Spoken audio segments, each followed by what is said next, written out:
Welcome to the Grumpy Brothers Sports Show on Millions.co. I am Chris Ludvigsen, and I am flying solo tonight without my brother Ted.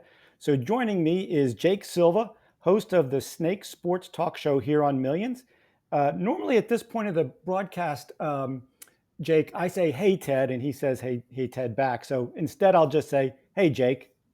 Hey, Jake. There you go. There you go. Right in the. First of all, thank you so much for joining me tonight. And before we go any further, please tell the tens of fans that you're getting here from the Grumpy Brothers podcast platform where they can find your content and where they can find you on social media.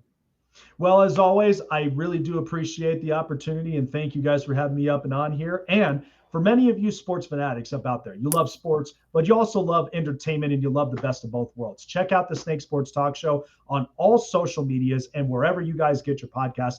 Get ready and get geared up because Super Bowl 60 week is upon us, and we've got a huge all-star lineup of great guests from former and current athletes, also coaches and beat writers and journalists that are going to be covering more on the Super Bowl. So you don't want to end up missing out on that on a big Super Bowl week. It's going to be a lot of fun. Snake Sports Talk Show, wherever you get your medias and your podcasts. Excellent, man. Well done.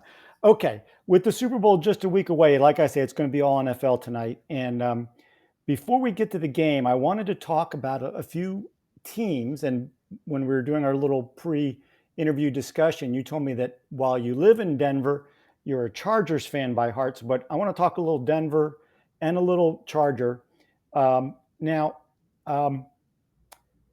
what is the overall mood in Denver about the team after the loss to the Patriots this past weekend?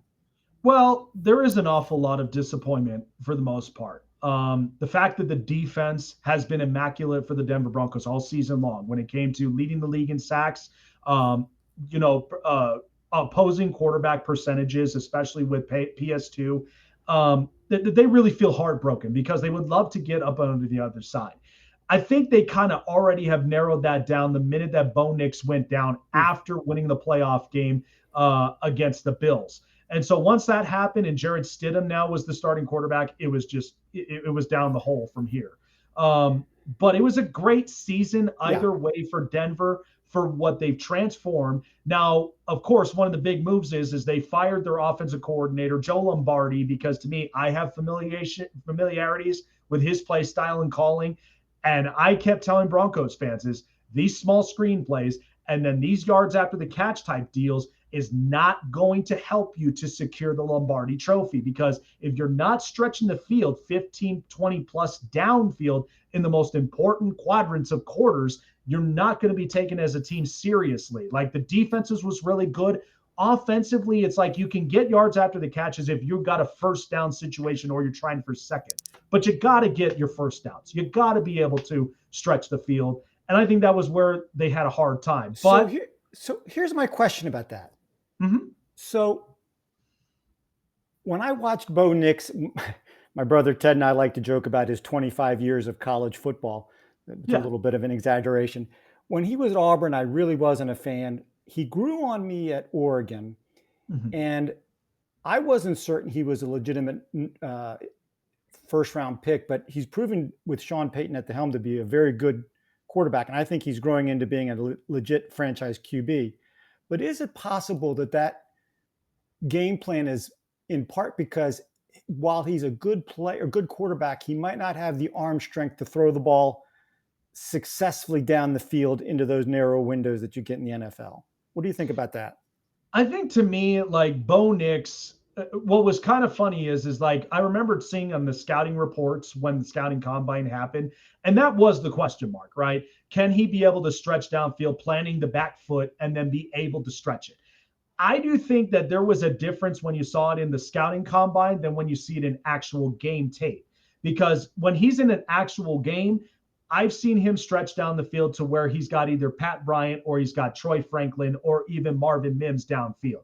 I think he is more than capable to do so, but I think a lot of this is that it was the structurizing of the play structure that really kind of held him back in that regard. Because even though you can also see too where Bo Nix, he's not afraid to be feisty when No. something that he sees is like, this is not the play that's going to work for us to win a game.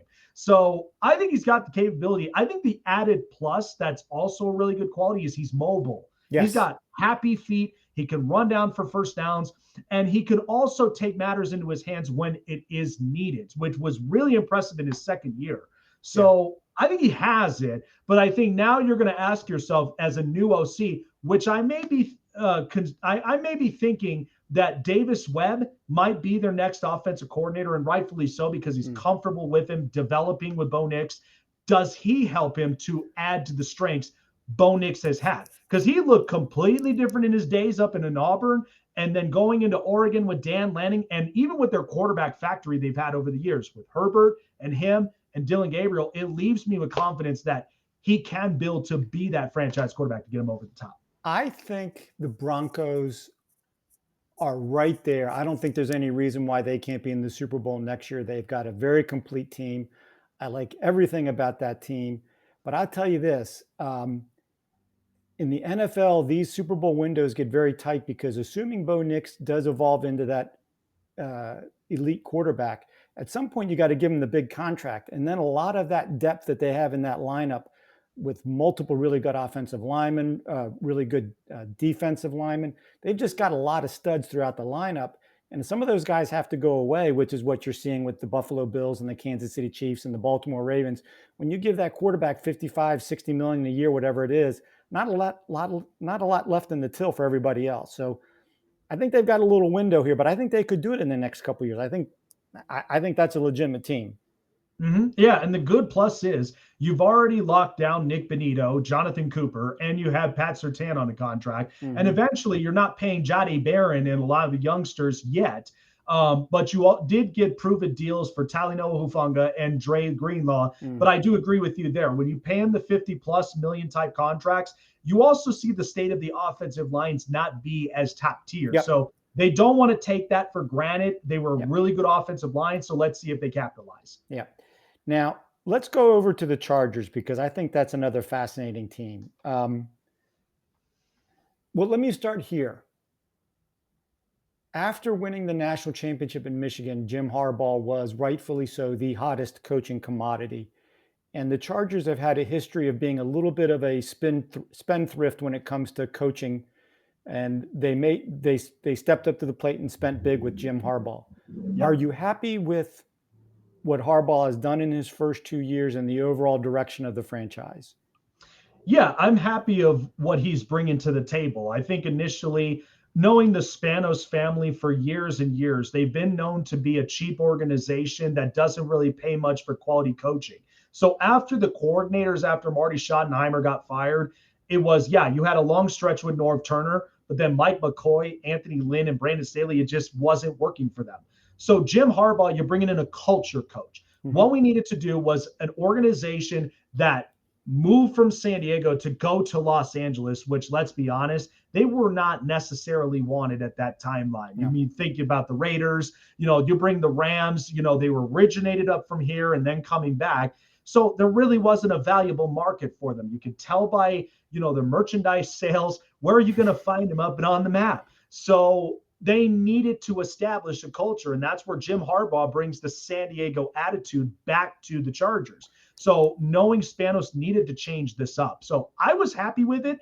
It's not quite fulfilled yet. And I'm hoping that next year this becomes the mark where they take the bigger steps. All right. So my big question for you as a Charger fan is, I was vocal in my saying that I didn't think Mike McDaniel was a good head coach with the Dolphins. I'm a big believer that the head coach, like a Jim Harbaugh, like a John Harbaugh, like a Mike Vrabel, his first role has to be a leader of men. Agreed. And I McDaniel, for all of his quirkiness and he's great in the press conference room and he's funny and he's got a kind of an odd way about him in certain respects and from a football standpoint. I never gathered him to be a great leader of men, but I think he could be an excellent offensive coordinator. First, let me ask you, speak on all of that. Him coming in as the offensive coordinator, and do you agree that this is maybe his best role?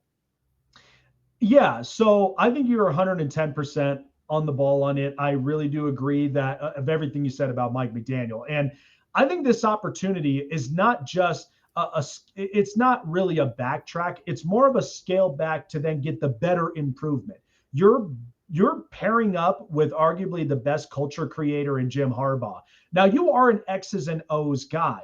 That's why a lot of players they loved the schemes he would run that Yeah, benefited them. Devon A. yeah, Chain and a lot of the receivers, even for Jalen Waddle. So you pair that up with guys like Lad McConkey, and even for the youngsters, Trey Harrison, Keandre Lambert Smith, you're going to get the best out of these youngsters. And you're also pairing with the Chargers in this for say, you're bringing back what originally was there before he took another coordinating job, and that's Shane Steichen's pro offense. You're mm, finally getting it geared back to Justin Herbert's strengths, which is stretch the football downfield, creative route trees, and then not to mention your healthy establishment of the run game and pass protection. So that's the biggest key for me. yeah. I, I think the biggest issue for the Chargers this year was the loss of the two elite tackles Yes. and completely hobbling the run game and making Justin Herbert kind of be on the run every time he took a snap. If I Jake, I'm a little bit older than you are, and I remember back in the day when it was football was a 3 yards and a cloud of dust kind of game. And while I appreciate the what the passing game can do in the modern game and the world and the game is definitely built to be that. Mm-hmm. That's what NFL football, that's what they want it to be. But I Right. still believe that football is blocking and tackling, who's the more physical team. And you look at these teams that are making deeper runs this year, a lot of them are teams that have success running the ball. And that's what Jim Harbaugh wants to do as his first step. So I think Mm-hmm. that's a huge component also of getting the Charger offense back to, or getting it to what it should be with an elite quarterback like Justin Herbert. I agree. And it's funny because, yeah, I felt like we're finding a revival of that style of play with some of these teams that had healthy run games. They've also had really good protective offensive lines to create holes, to create space, and then not to mention defend their quarterback at all costs. The big thing to me, like even if I look at free agency, Tyler Linderbaum is a big name as far as the offensive line is concerned because I do not want to go another season with Bradley Bozeman under center. I Really? just Okay. think yeah, because I think his time is done. And to me, it's not as sharp because to be last in the NFL amongst centers on PFF was just something I Mm, could not fathom. And mm, not to mention the reports of potentially letting go of Mekhi Becton. It is what it is, but I do think he's kind of guilty by association because of somebody not executing their job either. mm. So I think if you get someone like Linderbaum and maybe draft your next successors in this year's draft, you really want to build the healthy establishment so that when you get Slater and Alt, it's now fully flourished. It's fully fruition and it's also healthier for an offensive line to execute protecting Justin Herbert. But my other thing is too for the run game, I would like to have someone like David Montgomery that can come in and help out with Amari and Hampton because with the ankles, who knows how crucial that may be with his injury. I want to see him healthy 110%. And what he was able to do in Detroit as being the power, yet give you some speed and grittiness on the run game, I think it would be great. And with Vidal, that's a trio that anybody would love to coach on their offense. Well, in the current NFL, you definitely need to. I mean, you've got the rare example of a Saquon or someone like that can be the true number one elite. But even him, this year the kid they picked up from Jacksonville was such a good second option. He made Mm-hmm. Tank Bigsby. He made some nice runs for the Eagles. So I think in the current NFL, you've got to have two. I mean, you look at the Seahawks. We're getting ready to talk about the Super Bowl, and even the Patriots. The Patriots combination of Stevenson and Henderson, and the Seahawks with the combination of Walker and Charbonnet. If you get that sort, and if you get sort of two different styles of running backs, maybe one a thumper and maybe one a game breaker, that's a nice combination. Mm-hmm. Absolutely. And That's what I love about it. And even having, a third option is always not a bad idea either, especially if you need that, out of the blue, out of nowhere type running back that's going to give you the speed when you desperately need a first down. That's another thing that I'd like to have as an X factor. And I tell you, this is one of the things that Ted and I talk about. Two things. One, offensive line play is critical. It's great to Yes. have a good running back. But I tell you, the other thing that I think is true, and you saw this with uh, University of Indiana, the college level. Mhm. Signetti talked about this. He said, I think running the ball is a mindset and a commitment that first and second quarters you're getting 2 yards a pop. You got to stay with it because Signetti would say, yeah, by the third and the fourth quarter, those 2 and 3 yard runs become 6 and 7 yard runs, and then the 6 and 7 yard runs become 20 and touchdown runs. And I think and I know Harbaugh has that mentality where he wants to play physical football. So he's kind of got the best of both worlds. That he's got a lot of good offensive linemen if the tackle's there. He's got an elite quarterback. It seems like it's just a matter of putting it all together now. So Yeah. are you optimistic that the Chargers could be here next year in the big game? I definitely want to be optimistic, Chris. And one of my big things is that knowing this team for as long as its existence is that it also starts from the top.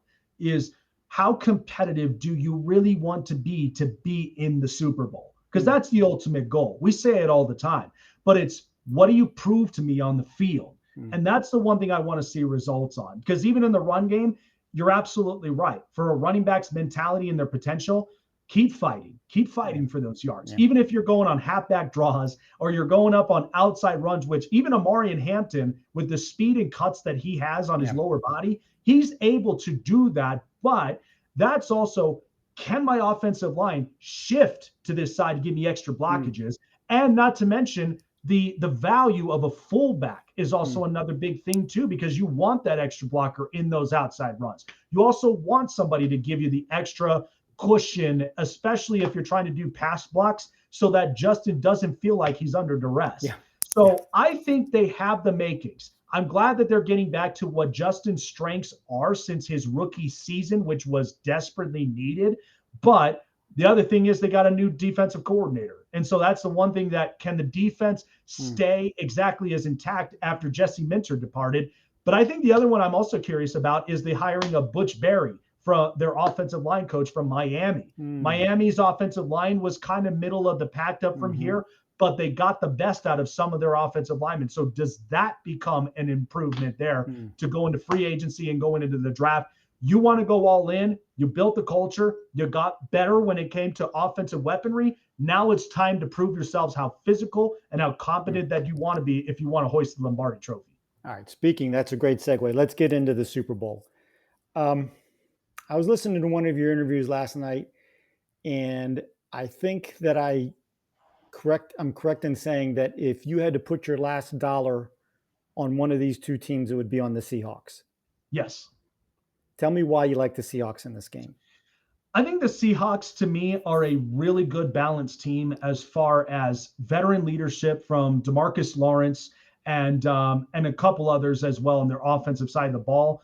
But also, it's their young stomping force. These guys are young, they're fast, they get after it. I mean, their cover three on their secondary has been nasty all season long with Nick Emenwari and even for like Devon Weatherspoon. Like, these guys are capable of shutting down the pass. They're capable of getting pressures, whether it's sacks or whether it's stops on the run. And they also offensively have a way of creating, and a lot of that is just Clint Kubiak doing his thing. So, and I think most of it is, this has got to be the greatest journey road for someone like Sam Darnold, to Mm, come from the bottom and mm, where you were in dysfunction with the Jets, trying to make it all work. You go to Carolina, you got a 4-0 start, and then it went downhill from there, to have the opportunity in Minnesota and then leaving after a year after 14-3, in which now the reports the GM got fired. yeah. And you come into Seattle and you're in a Super Bowl with arguably one of the best young coaches, with Mike McDonald, who's worked his side of the ball, but builds confidence for the offense to flow and even for the run game to be established. Yeah, I think I heard a stat the other day that there have been two quarterbacks in NFL history that have won 14 games in back-to-back regular seasons, and the two were Sam Darnold and Tom Brady. Yeah. That's a pretty good record. Okay, let me ask you this, or let me make this comment. I'm seeing as I listen to sports talk on radio and so forth, I'm hearing a lot of people say that they think that the Patriots are a bit of an undeserving team to be here. They've had an easy road in the playoffs. It's going to be an easy win for the Seahawks. Are you on board with that take? Not at all. Okay. The reason of it is because this is playoff football. What happened up and into the regular season was the regular season. And if we want to go by quote unquote easy schedule, well, go look at the San Francisco 49ers. I Yeah. mean, they had a quote unquote easy schedule, yet dealing with plagues of injuries. And then not to mention changing quarterbacks with Brock Purdy and Mac Jones. But a lot of that was Kyle Shanahan needed to prove himself. And it got all the way until they got stopped by Seattle. Yeah. And clearly, they were the better, ready team that was ready to go and take that extra step. For New England, I feel this game is going to be more of a chess match because you're going to have the higher potential Seattle team, right? Yeah. But then there's also the coaching mindset to know how to face adversity in its face and know how to win in a lot of those trench matchups in Mike Vrabel. That's the one thing that's going to be the big key for New England more than anything. So I've become a huge Vrabel fan, and as I said at the beginning, I like coaches who are leaders of men, and I like coaches who are tough and instill a that toughness because football is just for anybody who's never played football, you just don't understand what it takes to play that game. And when he's on the sideline and he gets bent down over his knees like that, I feel like he's ready to run in and tackle somebody himself. If you don't come with toughness for Mike Vrabel, I think you're going to be sitting on the sidelines pretty quickly. So I'm a big believer in what he's done, and for all of the lack of impressiveness, let's call it, in these first couple playoff games, they have done one thing in each of the three playoff games. They figured out a way to win the game. Yes. And as Herm Edwards says, you play to win the game. Right. And Facts. that's something I think, and I heard I can't remember which of the radio guys I heard. It might have been Colin Cowherd say, for the next couple of weeks, all Vrabel's going to be telling his team is, everybody says you got no chance.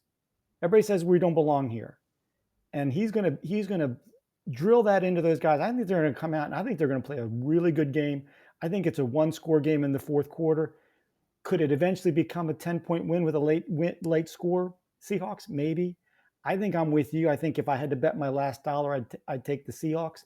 But as the spread goes up at 4.5, I think I would take the Patriots and the points. As it goes up, I would definitely take the Patriots. I think this is a one-score game in the fourth quarter. I agree with you there because it's all about winning in the trenches in every single down and in every single quarter, all until that final minute is done. Um, and yeah, New England, you got to do whatever it takes to win the game. And you got to think their journey road to getting up and into the Super Bowl, they have faced against three of the top Yeah, five, top 10 defenses. yeah, They were able to be in those games. And granted, living here in Denver, the snow was horrible. We all yeah. know inclement weather's not our best friend when it comes to playing on the field, but you have to win those. You got to find ways to improvise. And I thought they did a great job, run the football, take short passes, find ways to get first downs, and just win and crunch the time even further. In the fourth quarter, when the wind was horrific and they were going into the wind, their punter kind of shanked one and they got like a 15-yard punt and they gave the ball to the Broncos like on their own 40-yard line or something like that. And Yep. they stopped them from getting points. And when that happened, I kind of went like, huh, that's a team that doesn't let little or possibly big issues get in their way. They just keep playing and next down and they play harder and harder and harder. I love everything about Vrabel. And the other thing I like about the Patriots is Drake May has a great calmness on the field. Never gets too Yes. high, never gets too low. He can make plays with his feet. He's got enough arm. Uh, the wide receivers are better than I gave them credit for at the beginning of the year. Butte has made some incredible plays. Stephon Diggs is he's not the number one that he was maybe in Buffalo, but in a big spot, would it shock you if they need a 3rd and 4 late in the game to keep a drive going that Diggs doesn't get open and make a catch, right? Yeah. Oh, He's that absolutely. he's that kind of guy. Hmm. Yeah. Now, if I'm a Seahawks fan, I have two concerns, and they kind of go together. One concern is that no matter what else you say about the New England Patriots, they are going to stop the run. Yes. And I believe Kubiak comes off of that McVay Shanahan tree where they like to run that zone play. And they like to run the ball, and Darnold has become a really effective play action passing. And Jackson Smith-Njigba is fantastic. I like everything about that team. I think Cooper Kupp could be have a sneaky important part of this game. He's the other kind of guy on 3rd and 5 late in the game is going to make a big catch for you. But if the Patriots shut down the run and make it a one-dimensional game, is Sam Darnold, for all of his greatness against the Rams, is he really that quarterback? Let's say they're down 21-20 in the 4th quarter and it's on Sam's back. Is he going to come through in that situation? He was great against the Rams. I think after learning from his first playoff stint in Minnesota, where he was shut down, nothing seemed to have been working for him, and his cage was rattled. Yeah. I have full confidence that I believe that he's learned enough to be able to overcome that.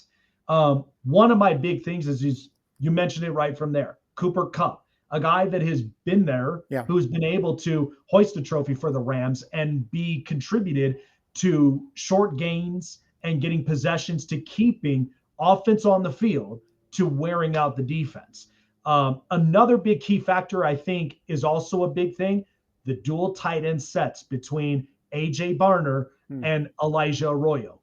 If you utilize those two guys, whether it's going to be run block protection, getting an extra tight end to get the spots there on an outside run, or you get a dual tight end set that one gives you an extra blocker and the other one gives you an extra receiver up from there, that will be your man's best friend at the end of the day. And I think that will kind of take away a lot of that pressure that we know New England's going to want to come at with Sam Darnold, and give you the extra opportunity to keep your rhythm, keep the consistency, and the confidence stays intact.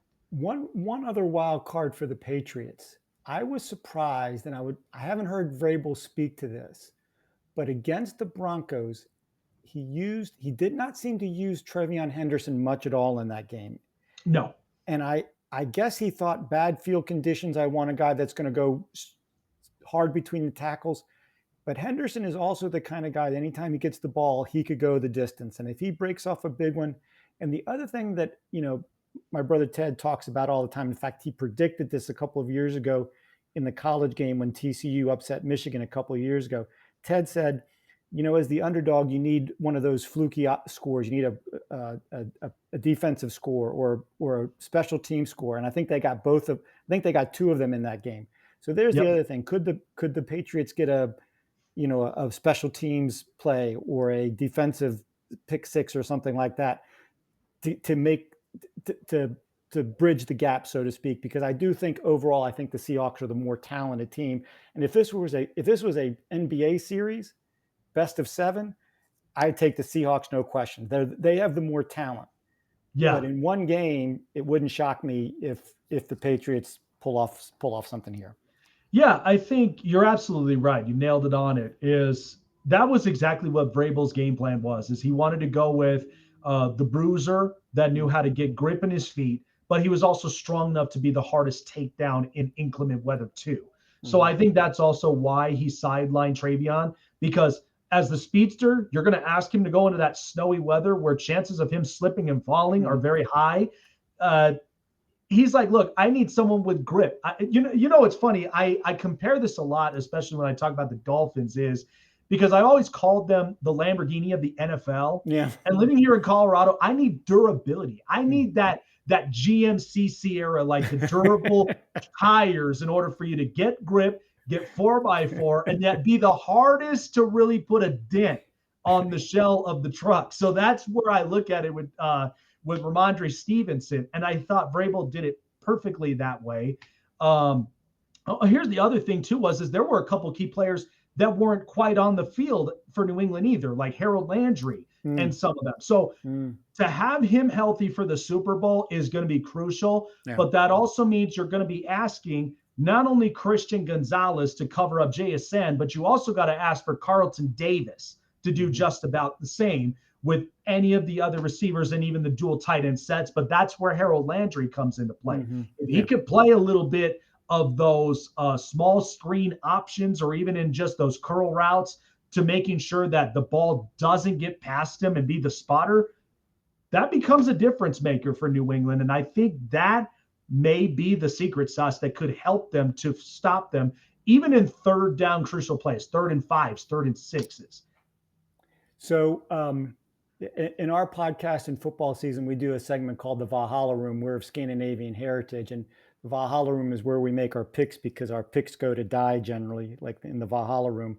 If it is a 4.5 spread, you taking the Patriots and the points, or you laying the points as for the Seahawks? I'm definitely taking the underdogs in that. I think, to me, I would have been more comfortable if it was a 2.5 pointer. Yeah. Because at that point, it would be anybody's game in a toss-up. But that leaves me of confidence that the one team, the talented team, knows how to play their offenses efficiently. They also know how to get 3 and out stops in order to get their offense back on the field. But for 4.5, that leaves me to believe they really think, the sharp guys think it's going to be a gridiron matchup. It's going to be a pound for pound, toe-to-toe fight with both of them, where you've got the most talented team that knows how to execute in a lot of different ways against arguably one of the best chess minds in football, to where you got to find ways to outsmart your opponent that way and find ways to narrow on the jabs, but don't give away your uppercut until the time's right. You belong on Millions with the combat sport analogy. Good for you.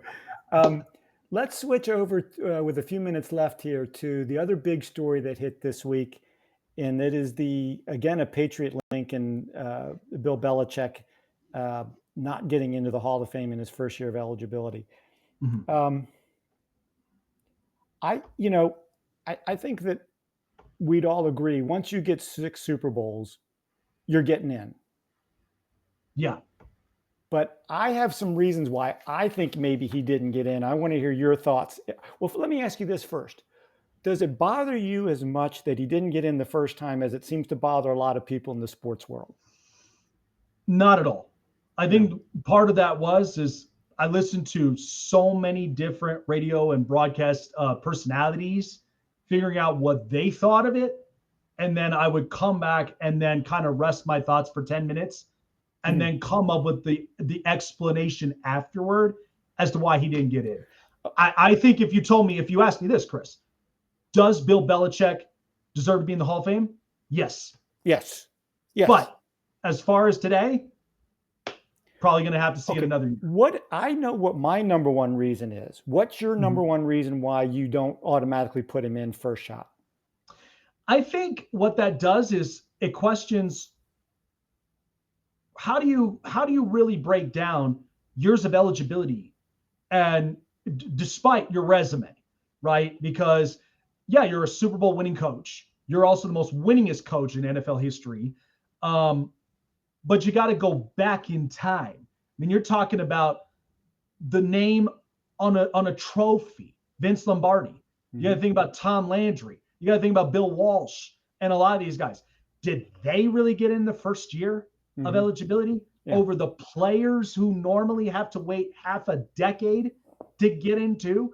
I think that really questions a lot of your years of eligibility and proof of where, if you're going to put in a coach in that first year, you should also consider about the player you're going to bring in too.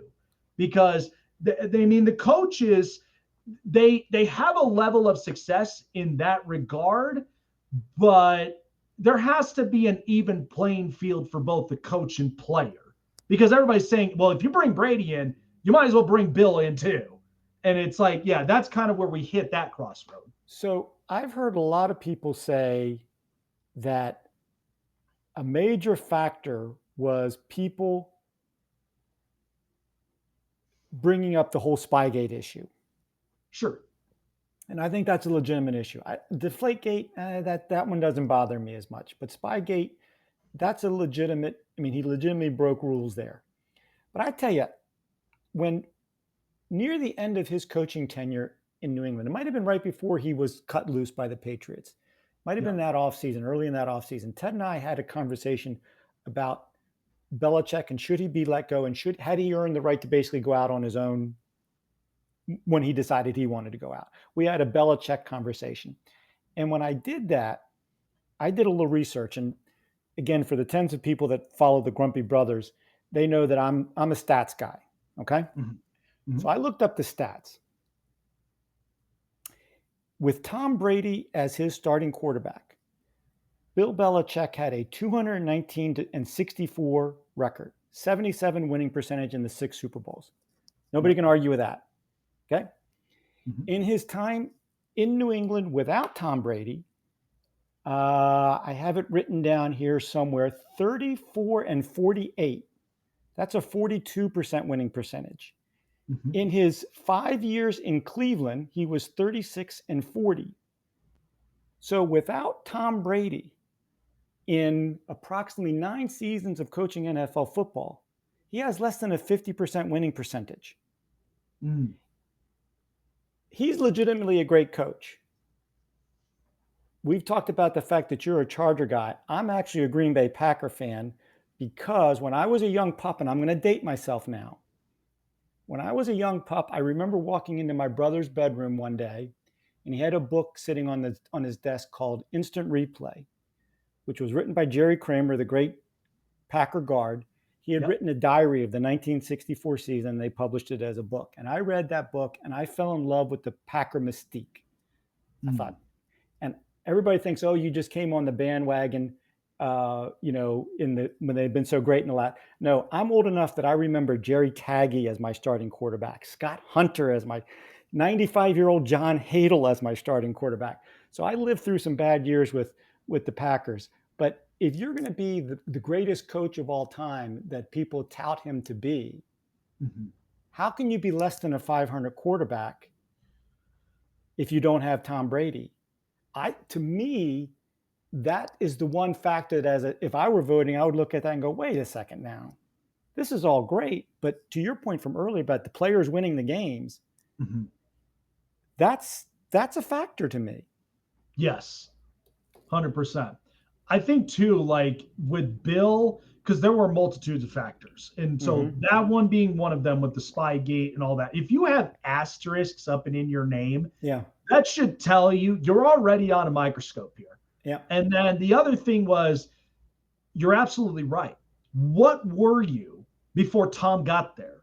Now, granted, Tom initially saved your job the minute Drew Bledsoe went down with the injury, because there were already talks that Belichick would have been out the door. Yep. But because of that, it then changed and really shaped a different mindset and culture the minute that happened. Who was the Jet linebacker that hit Drew Oh my Drew gosh. Bledsoe on that ill-fated play that made Tommy the hero of the world? Oh I'm trying my to remember gosh. what linebacker was. That's a great trivia question.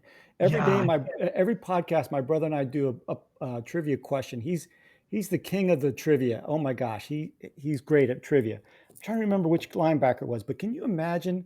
You have these worlds of what do they call it, the butterfly effect or whatever. Mhm. What if Bledsoe had gotten out of bounds right before he'd gotten hit? Oh my goodness. Then we would have never even heard of the young quarterback out of Michigan. Yeah, it's fascinating. Let me throw one other factor in the discussion about Belichick. For as soon as he became Mo Lewis. It was Mo Lewis. okay, excellent, very good. As soon as he got to some level of success, Mhm. he became, and excuse my French, a horse's ass. Yeah. He treated the press like they were second, third class citizens. And the press are the people, I believe, who are voting on his election to the Hall of Fame. No question. No question. I mean, is it? I mean, I'm sure if you gave these guys truth serum, they would probably, without truth serum, they'd say, "Oh no, I just vote on my what I think the right thing to do is." But I'm 100% certain those guys went, "You know, Bill, you were an ass to me for 15 years.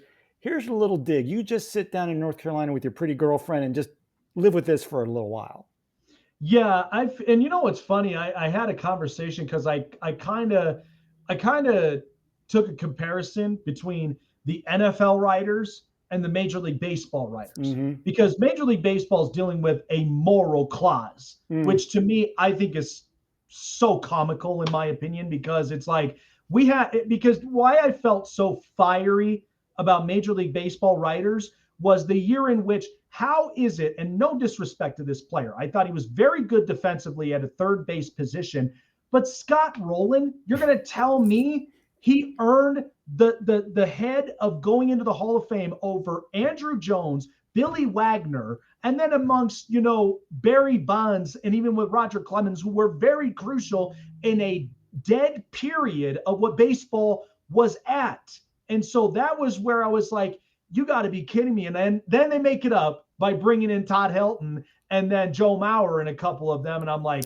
wow, what really is the standard to be a Hall of Famer in this aspect if it's not about stats and it's not about your consistency on a certain position or a timeline that you were in that you contributed to be in a Hall of Fame. See, now we're going to go down the rabbit hole of the Hall of Fame. I think the Baseball Hall of Fame particularly is becoming the Hall of Very Good and not the Hall of Great.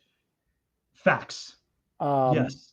and my poster child for this is a guy that has one stat that automatically gets you in, but the guy that I always debate with Ted is Craig Biggio. Once you get to 3,000 hits, okay, he's automatically in. But Yep. was Craig Biggio ever one of the 10 best players in Major League Baseball? No. So I think he was a very good player. And I think the same thing is true with Todd Helton. I think the same thing is true with Scott Rowland. I think the same thing is true with, even this year, a guy like Andrew Jones. These these were very good players, but I almost feel like we now need to take one section of the Hall of Fame and make it for the Willie Mazes and the Hank Aaron's and the Ted Williams and the Babe Ruths and the Warren Spahns and put them over here, and then Right. make this other wing for, okay, we needed guys to come and have an induction ceremony every summer. So here are Yeah. the other guys that we now let in just because we want to feel good about it. I'm a hard Right. grader when it comes to the Hall of Fame. You know what? Why don't we do this? How about we give the gold jacket for the ones who were that impactful up and into the game and give a silver jacket to those who just contributed, in ways that it's like, look, you were good, but you weren't that good to where you were the game changer in this game. I love that. I love that. The gold jacket and the silver jacket. Are we going to get down to a bronze jacket? The honorable mentions of Baseball Hall of Fame. I'm trying to think who would be worthy of the bronze jacket. Oh my gosh. I'll have to throw that one at Ted I when mean, we talk.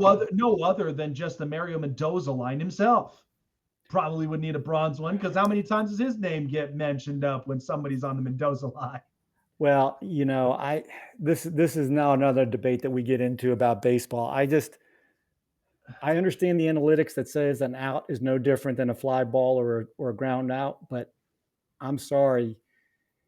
Putting the ball in play, you still got to put the ball in play. Make them make a play. But when was a walk really overrated? Or when were you a lefty batter and you're getting shifted all the time up and onto the right side and you took a bunt and that was overrated? I mean, Robinson Cano figured that out. You could turn a bunt into a double. Like, I'm more about wanting to be the hardest out on the playing field. So to me, it's like, I learned this old school because to me, I will never change my stance in my swing path when it comes to, do I need to cut the ball to get more angle and lift up and onto it? Or do I want to be hitting the ball as hard as possible, squared up consistently to where I'm the hardest out to where you caused an error in the infield? It's piping hot in the middle's open, or you know, hit a ball in the opposite way when you got a runner at second and third, and I need runs in right now to Yeah. win me a championship.